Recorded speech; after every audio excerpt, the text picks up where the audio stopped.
So it is clear that resistivity is inversely proportional to temperature. तो अगर resistivity is inversely proportional to relaxation time, तो अगर relaxation time घटता है तो रेजिस्टिविटी इंक्रीज हो जाती है। तो यहाँ पर आपको ये याद रखना है कि मेटल्स जो होते हैं उनके केस में अगर टेम्परेचर को इंक्रीज करते हैं तो रेजिस्टिविटी भी इंक्रीज होगी, सेम इफेक्ट होता है। उसके अलावा बात करें अगर हम सेमीकंडक्टर्स की, इंसुलेटर्स की या फिर एलॉयज की, तो उन सभी के केस में ये होता है कि उसके अंदर ऑलरेडी जो फ्री चार्ज कैरियर्स हैं वो या तो नहीं है या फिर बहुत कम अमाउंट में है। तो वहां पर जो चार्ज कैरियर्स जो करंट को कंट्रीब्यूट कर रहे थे वो ऑलरेडी बहुत कम थे या इंसुलेटर्स में बिल्कुल भी नहीं थे। तो उस कंडीशन में अगर हम टेम्परेचर को इंक्रीज करते हैं तो टेम्परेचर के इंक्रीज होने से क्या होता है, रेजिस्टिविटी डिक्रीज होती है, क्योंकि वहां इतना ज्यादा कोलिजन नहीं होता है। ऑलरेडी चार्ज कैरियर्स बहुत कम थे, टेम्परेचर से भी जो फ्री होंगे वो भी ज्यादा नहीं होंगे, कम होंगे। तो कुल मिलाकर वो एक दूसरे के मोशन को इतना डिस्टर्ब नहीं करते हैं और जो हम जिसकी बात कर रहे थे रिलैक्सेशन टाइम, वो इतना ज्यादा अफेक्टेड नहीं होता है। तो यहाँ पर आपको ध्यान रखना है कि सेमीकंडक्टर्स, इंसुलेटर्स और एलॉयज, इन सभी में अगर टेम्परेचर को इंक्रीज किया जाएगा तो रेजिस्टिविटी डिक्रीज होगी, यानी कि कंडक्टिविटी इंक्रीज होगी, बिकॉज जो चार्ज कैरियर्स हैं वो ज्यादा से ज्यादा फ्री होंगे और करंट को कंट्रीब्यूट करेंगे। ओके, तो ये आपको ध्यान रखना है कि फैक्टर्स कौन से हैं जो रेजिस्टिविटी को अफेक्ट करते हैं, टेम्परेचर का क्या रोल है।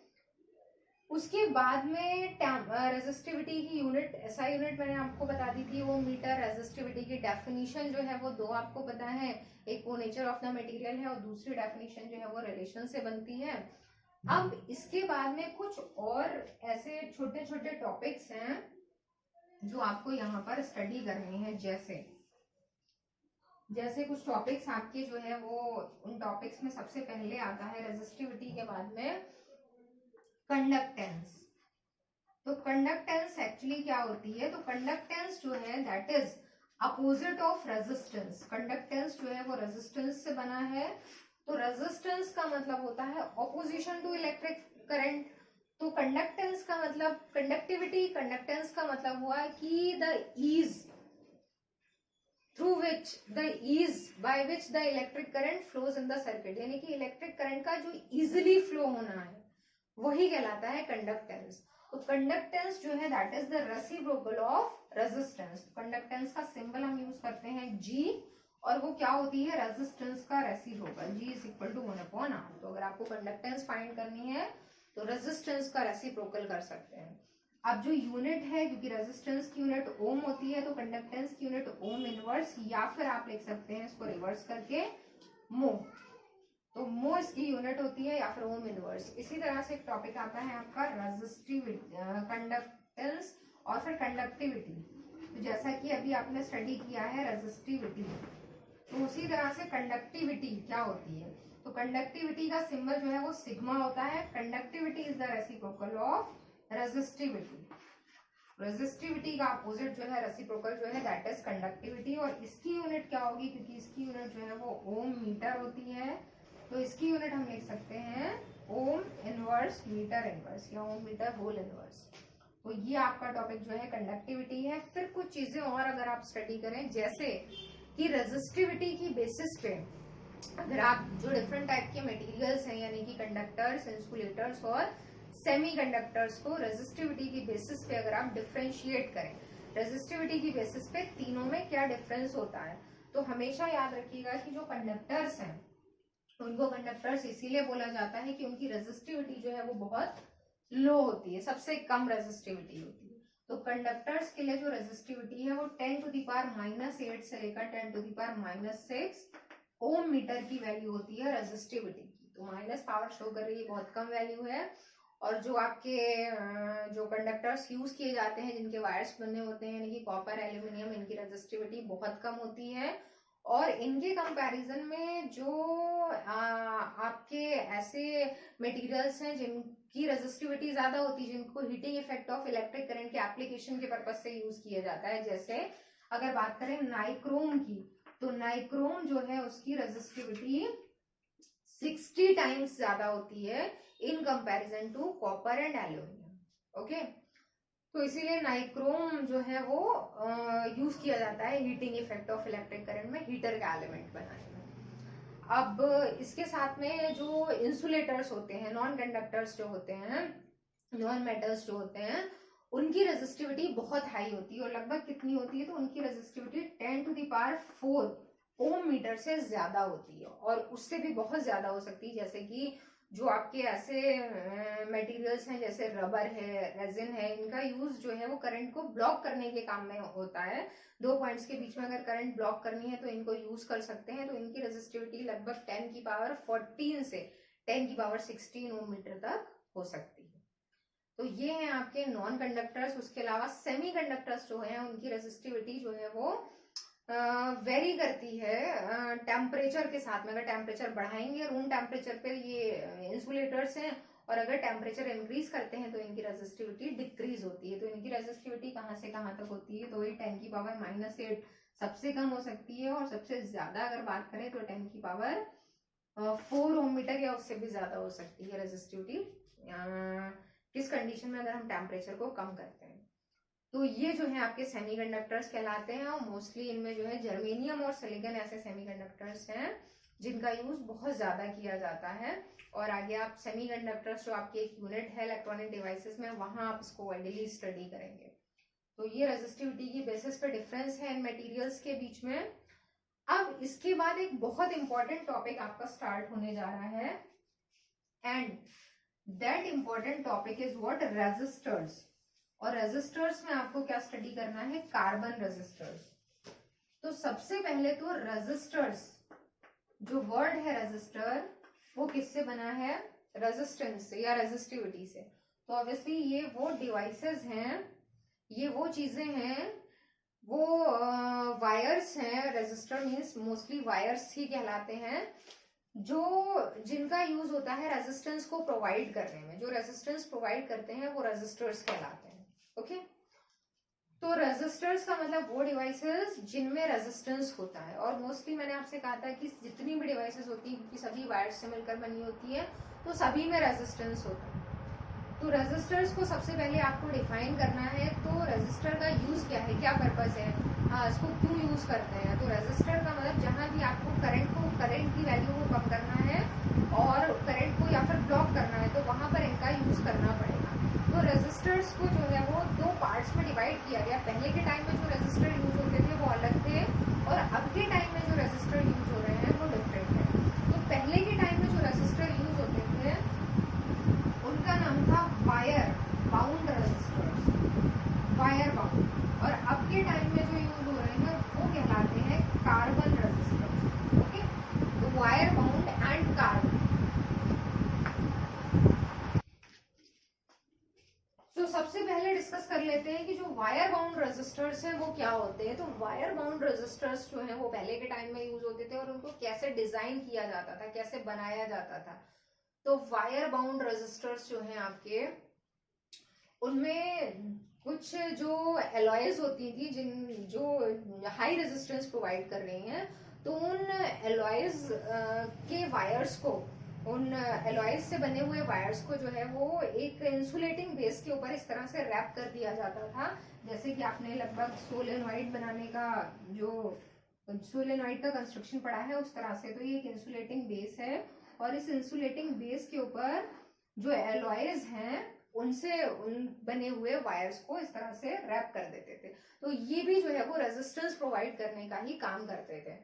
तो ये रेजिस्टर्स जो थे, अगर इनमें रेजिस्टेंस को बढ़ाना होता तो पहले के टाइम में यूज होते थे, तो ये क्या करते थे कि ये अच्छा रेजिस्टेंस प्रोवाइड करते थे। इनमें रेजिस्टेंस की वैल्यू को बढ़ाया भी जा सकता था, घटाया भी जा सकता था, और बहुत ज्यादा कॉस्टली भी नहीं होते थे, और इनका जो डिजाइन करना था वो आसान था।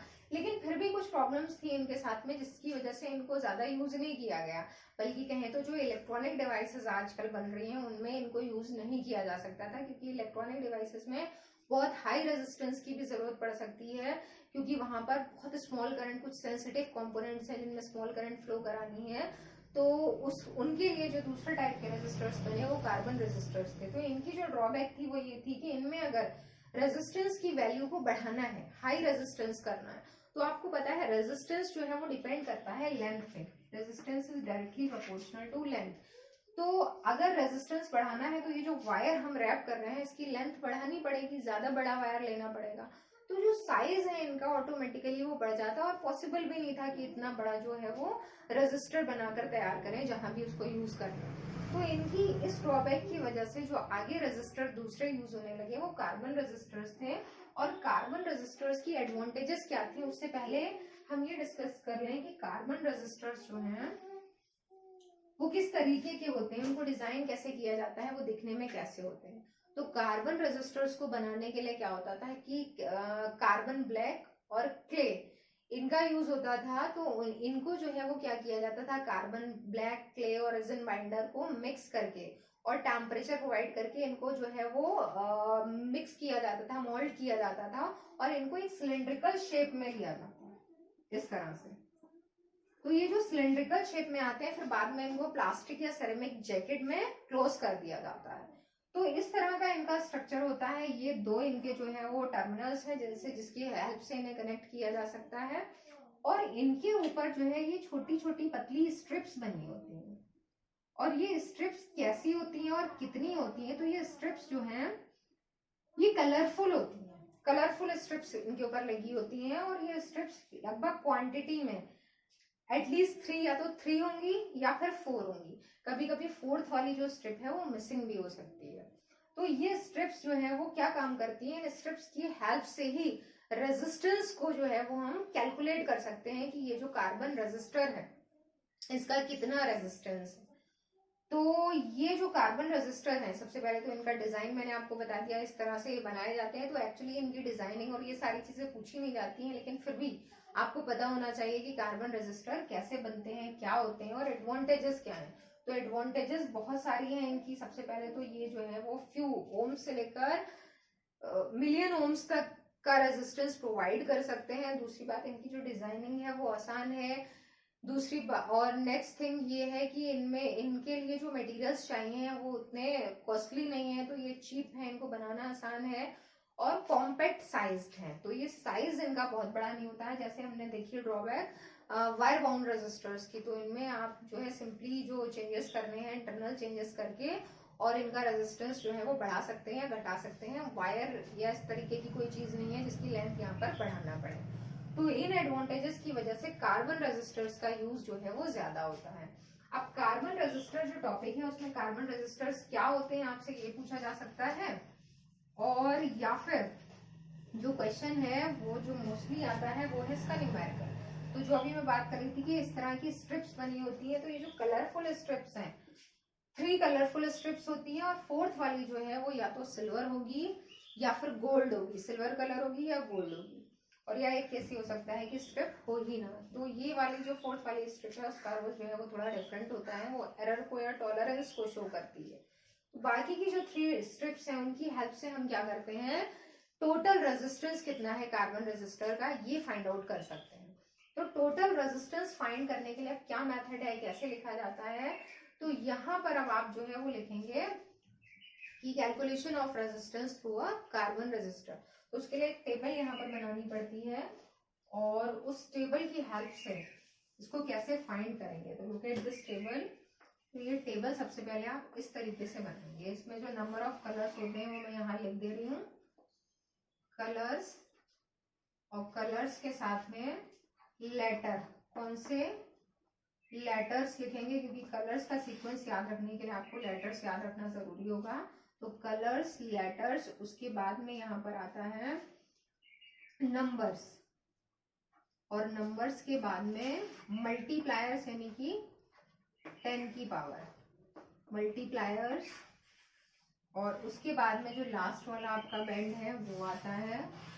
तो ये लास्ट बैंड के लिए सेपरेट 2 कॉलम्स हैं। तो लास्ट बैंड जो है उसका कलर और उधर टॉलरेंस कितनी लिखेंगे उसके लिए। वैसी एक टेबल आपको बनानी होगी। तो सीक्वेंस जो है वो आप यहाँ पर देख लेंगे। सीरियल नंबर का फर्स्ट कॉलम रखिएगा 1 2 3 4 5 6 7 8 9, ओके।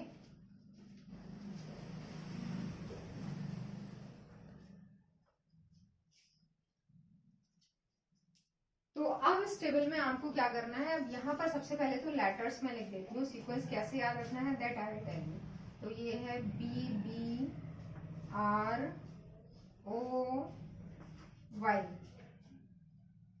और फिर 6 नंबर पे आएगा G, फिर 7 नंबर पे आएगा B,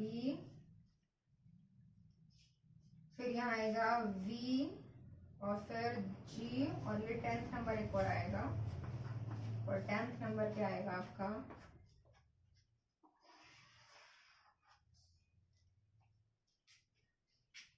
W। तो देखिए सबसे पहले तो ये जो कलर का सीक्वेंस है, ये याद रखने के लिए एक स्टेटमेंट होता है, वो स्टेटमेंट ये है कि बी रॉय, जो लेटर्स हैं आपको पता होगा कि एक अगर हम स्टेटमेंट बना लें तो उससे जो सीक्वेंस होता है किसी भी चीज का उसको याद रखना आसान होता है। तो उसके लिए ये सेंटेंस बना रखा है BB रॉय। ऑफ, तो ऑफ स्मॉल लेटर्स से जो भी लिखा है उसको आपको यहाँ इंक्लूड नहीं करना है, कैपिटल वाले लेटर्स लिखने। BB Roy of great Britain had very good wife। तो देखिए कैपिटल वाले लेटर्स को लिखना है BBROY। ऑफ स्किप कर देना है, सेंटेंस को कंप्लीट करने के लिए लिखा गया है। ग्रेट का G लेना है, ब्रिटेन का B लेना है, हैड को स्किप कर देना है, वेरी का V लेना है, गुड का G लेना है, और वाइफ का W। इसकी जगह पे एक और सेंटेंस भी है, उससे भी आप याद रख सकते हैं, वो ये है कि BB Roy of great Britain visited, तो हैड तो वैसे ही नहीं आ रहा है, वेरी की जगह विजिटेड गेट वे, तो गेट G से गेट आ जाएगा, वे WAY वे आ जाएगा, ऑफ इंडिया, तो ऑफ इंडिया को स्किप कर देंगे आप। तो उसकी जगह पे ये आसान है, क्योंकि इंडिया जब लिखते हैं तो कैपिटल आई बनाना पड़ता है, तो कोई प्रॉब्लम क्रिएट ना करे या कंफ्यूजन ना हो, इसलिए ये वाला सेंटेंस यूज किया जाता है। तो सबसे पहले तो आपका काम ये है कि आप ये लिखकर सेंटेंस और इस तरह की एक टेबल बना लेंगे, और फिर हम इसको कंटिन्यू करते हैं नेक्स्ट टर्न से, क्योंकि it will take time. So make the table and complete up to here. Okay, thank you.